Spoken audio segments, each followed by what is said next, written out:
Gare de Rouen, rive droite.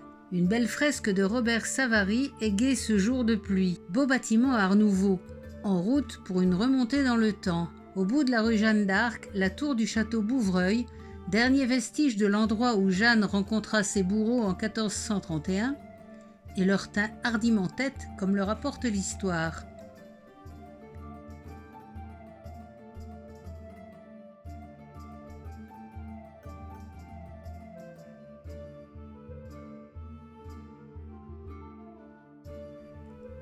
La rue des Carmélites mène à la place Rougemare, souvenir tristement évocateur de la sanglante bataille gagnée par Richard sans peur contre l'empereur Othon d'Allemagne en l'an 923. Sur cette place, l'ancien prieuré Saint-Louis, petite chapelle du XVIIe siècle, s'est transformé en minuscule et frivole théâtre qui accueille des compagnies régionales. Nous sommes en l'an 1500. Teinturiers et tisserands, installés dans leur petite maison de bois, lavent leurs écheveaux et leurs toiles dans un petit ruisseau, quelquefois jaune ou rouge ou mauve selon leur manœuvre. 1870. La rue Haut de Robec a bien changé avec l'alignement de ces belles maisons à encorbellement, mais Guy de Maupassant la décrit ainsi, une rue invraisemblable où coule une rivière noire comme de l'encre nommée Haut de Robec. J'allais de boutique en boutique, traversant en deux enjambées les ponts de 4 planches pourries jetées sur le courant nauséabond de l'eau de Robec. Aujourd'hui, canalisé et enterré, le Robec ne fait plus qu'arroser quelques plantes aquatiques plantées par les riverains de cette belle rue commerçante. La rue d'Amiette ou de Lamiette est peut-être nommée d'après une victoire de Louis IX lors de la 7e croisade. Elle est principalement tenue par des antiquaires.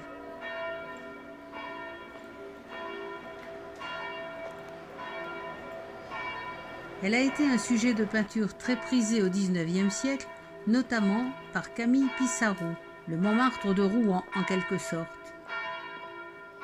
Le point de vue sur l'angle de l'église Saint-Maclou, joyau du gothique flamboyant, et sur la fontaine de style Renaissance attribuée à Jean Goujon, a été maintes et maintes fois reproduit.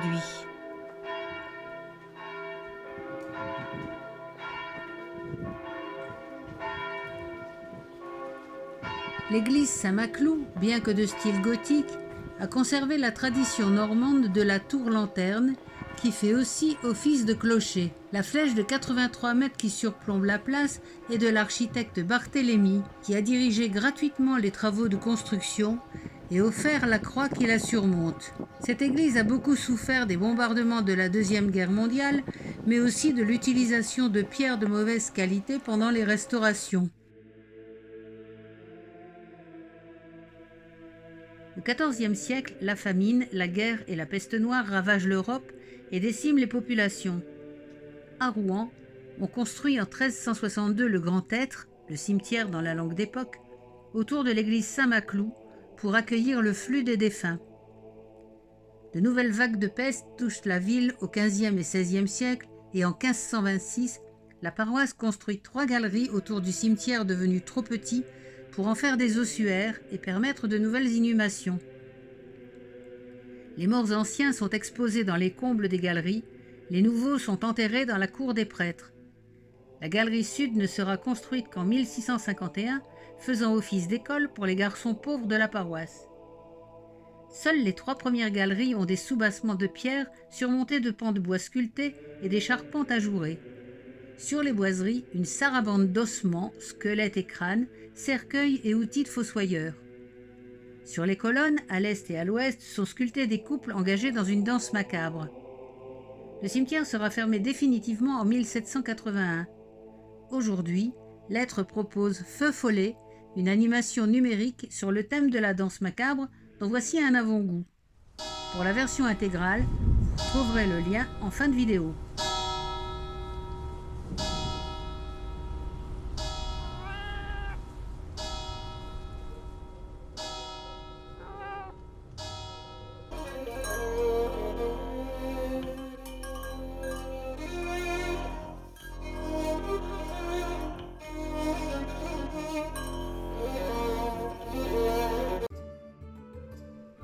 Sortie de l'Être par le passage Géricault.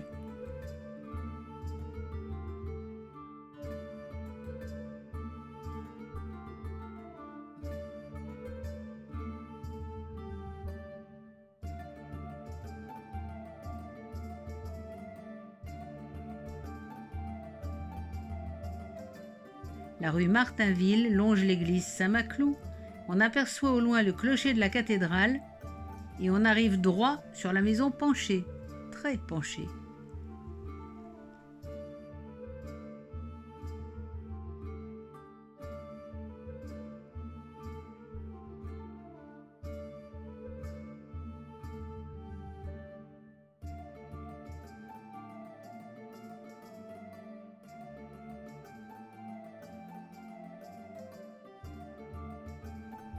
Dans la cathédrale toute proche, les chanoines installés dans le chœur chantaient, priaient et animaient les messes quotidiennes. Quand un chanoine, clerc séculier ou prêtre, était accepté par le chapitre, il devait payer une taxe de 15 livres et offrir à l'autel une chape de soie d'une valeur de 20 livres. Alors on lui donnait une stalle à son nom dans le chœur et il touchait à la fin de sa première année une prébende ou salaire annuel. Et si la somme lui paraissait trop maigre, il pouvait toucher des suppléments en pain, vin et argent pour chaque messe supplémentaire chantée dans la journée. On imagine que certains chanoines ont dû arpenter ce passage 5 à 6 fois par jour. Côté rue Saint-Nicolas, la sortie est si étroite qu'on ne la voit presque pas. Côté rue Saint-Romain se mélangent les pierres gothiques du palais archiépiscopal et de quelques anciennes maisons avec les façades à colombage et encorbellement restaurées. Un magnifique chemin pour arriver à la cathédrale.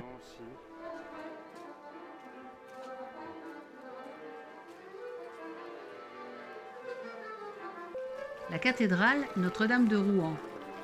Sa façade est rythmée par 4 tourelles aux flèches ajourées. La tour Saint-Romain au nord date du XIIe siècle, sauf le dernier niveau de l'époque gothique flamboyant. La tour de Beurre au sud a été financée par les offrandes des Carêmes, d'où son nom. Elle date du XVIe siècle et est surmontée d'une structure en forme de couronne. La nef est composée de 11 travées, avec des piliers composites aux chapiteaux ornés. Les voûtes en ogive ont leurs clés ornées de feuillages et la nef s'élève sur 4 niveaux ornés d'arcades.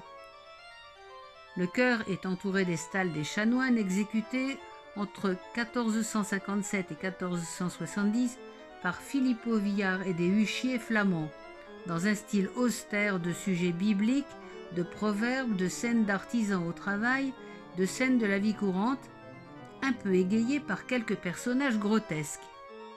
Le maître-autel est une table de marbre vert de la vallée d'Aoste, dressée sur les symboles des 4 évangélistes. L'orgue d'Albert Dupré a été offert par son fils Marcel, organiste, au XIXe siècle. Dans le déambulatoire, on croise les gisants de Rollon, premier duc de Normandie, mort en l'an 933. Non loin, Richard Ier, duc de Normandie et roi d'Angleterre, qui légua son cœur de lion à la cathédrale au XIIIe siècle. Ce cœur est conservé dans le trésor de la cathédrale. Il y avait peut-être un évêque à Rouen en l'an 314, mais la première mention d'une basilique paléochrétienne n'est attestée et confirmée par les fouilles qu'en 396. Ce qui est déjà sacrément ancien, on est encore à l'époque du début des invasions vikings.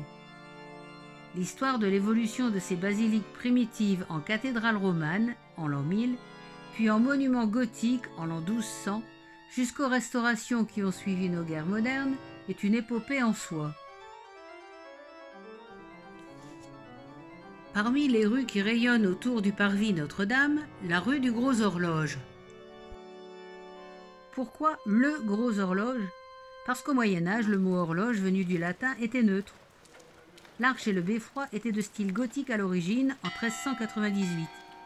De nombreuses reconstructions ont ajouté des détails Renaissance aux 2 façades de l'horloge astronomique qui, elle, date de 1389. Elle a été installée en même temps que les cloches sur lesquelles elle sonne. Le mouvement mécanique est toujours en état de marche, mais l'horloge est électrique depuis 1920. L'arcade de pierre porte le blason de la ville représentant l'agneau pascal sur fond drapé rouge. L'entourent 2 anges, dont l'un a la tête complètement tournée à l'envers. Les ouvriers mécontents lors de la construction de l'horloge se sont ainsi vengés de leurs employeurs, qui n'ont apparemment rien vu avant qu'il ne soit trop tard.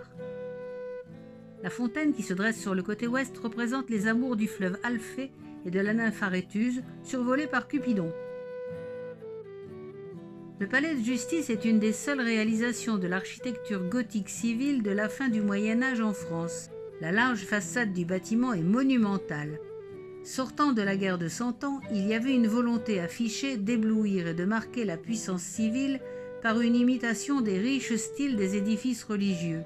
Ce palais de justice fut embelli et agrandi sans interruption de 1508 jusqu'à la fin du XVIe siècle et entre autres par François Ier, et pratiquement détruit par les bombardements de 1944. Les reconstitutions minutieuses de l'ensemble permettront l'inscription définitive de l'édifice au titre des monuments historiques en 1979.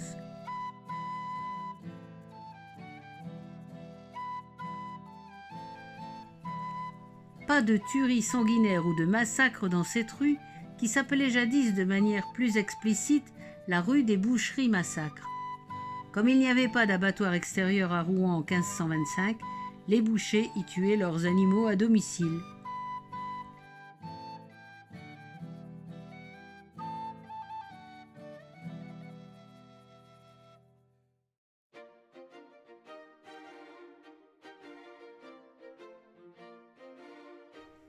Jeanne d'Arc fut brûlée vive sur la place du Vieux Marché en 1341.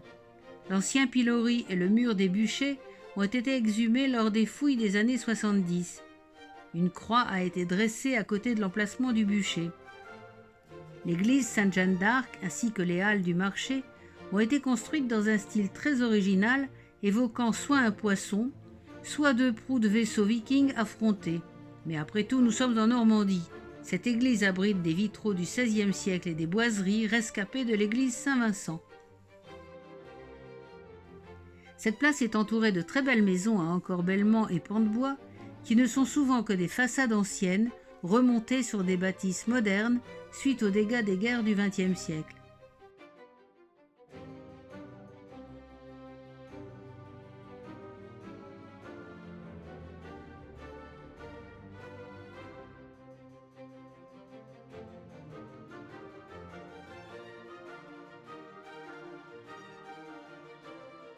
Rue Sainte-Croix des Pelletiers. Tanneurs et fourreurs vivaient et prospéraient là, et vers 1492, ils ont financé la création d'une paroisse. Une petite église est construite sur l'emplacement de l'ancienne chapelle du Xe siècle. Cette église sera supprimée en 1791. Devenue salle Sainte-Croix des Pelletiers depuis 1951, elle est en cours de reconversion pour devenir une halle gourmande et de coworking. La jolie fontaine médiévale orne toujours la façade de cette église au parcours étonnant.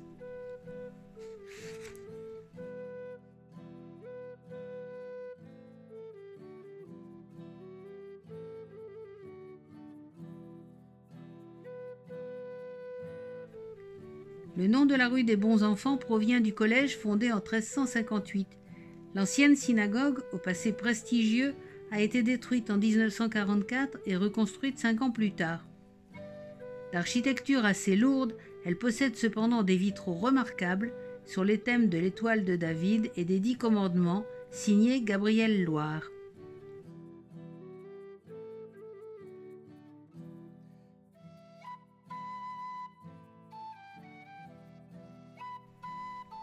Sur la route du retour, la rue Étoupée, avec comme seule originalité la maison Jérusalem, ainsi nommée pour son décor de façade représentant la mosaïque antique de la Jérusalem céleste. Ce petit voyage dans le temps se termine trop tôt. D'autres lieux valaient mieux qu'une visite rapide, comme l'abbatiale Saint-Ouen, le palais de justice. Mais le temps court. À une autre fois.